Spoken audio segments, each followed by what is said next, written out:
Joining me now, I have Minneapolis City Council member Jamison. Councilman, thank you so much for your time this week. I know you have a full plate. Just 48 hours after this shooting, where do tensions stand right now in your city, sir?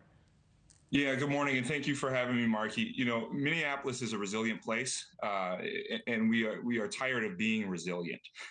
We have seen over the last 48 hours, tens and thousands of our residents show up in a peaceful manner, and I am so proud of our city right now. You are not seeing looting, you are not seeing riots, you are seeing thousands and thousands of Minnesotans coming to mourn the life of a mom, of a devout Christian, of a wife, of somebody who was representing her constitutional rights and was murdered in the street because of it. The White House signaling it plans to double down in deportation actions in Minneapolis. You know, we've heard from other officials they only expect law enforcement presence to surge there in the wake of this. How do you expect, you know, both yourself, other city and state leaders to keep responding to that presence? Yeah.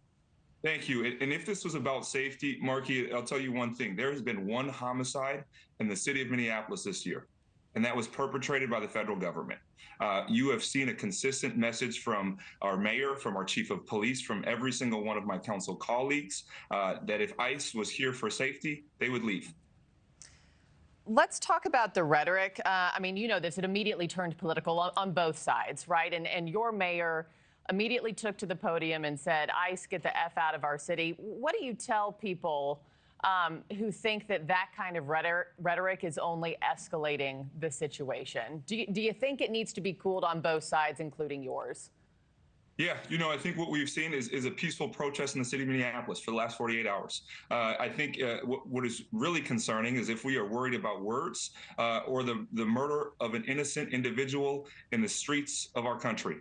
I think that is political. I think murdering someone in our streets is as political as it can get. The big headline that dropped yesterday, one of the big ones, is that the FBI is now the sole investigator of this case. Local leaders won't have access to evidence. You're not going to have access to interviews. Obviously, that raises questions about fairness and transparency. What are you doing to fight against that? Yeah. And is there anything that can be done that you've heard? Yeah. Thank you. And our city, from our mayor to our council members and our governor, are calling for an independent, accountable investigation. We believe that is required because we do not have faith from our federal government to do those in transparency of justice. And we are asking for and will continue asking for and demand that we have an open and transparent investigation, as we are not preempting these investigations. We want an open, transparent, and truthful investigation.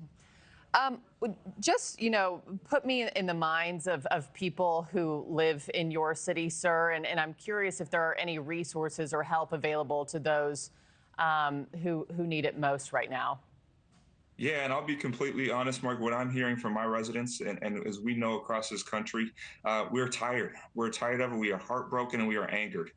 We just watched a federal administration walk down the city streets of Minneapolis and deploy a deployment of destruction in our streets. We are tired, and we are going to continue to show up peacefully and protest to make sure that we are representing the life of Renee Good.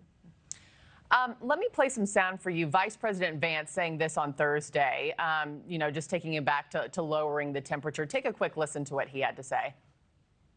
I think that we can all recognize that the best way to turn down the temperature is to tell people to take their concerns about immigration policy to the ballot box. Stop assaulting and stop inciting violence against our law enforcement officers. Councilman, just, you know, last question to you. Your message to the White House this morning. Yeah, if the White House did not deploy 2,500 troops to the city of Minneapolis, Renee Good would still be alive today.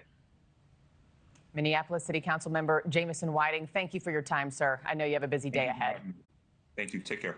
Thank you for watching. Subscribe below and download our NewsNation app right now on your phone, and you will get fact-based, unbiased news for all Americans.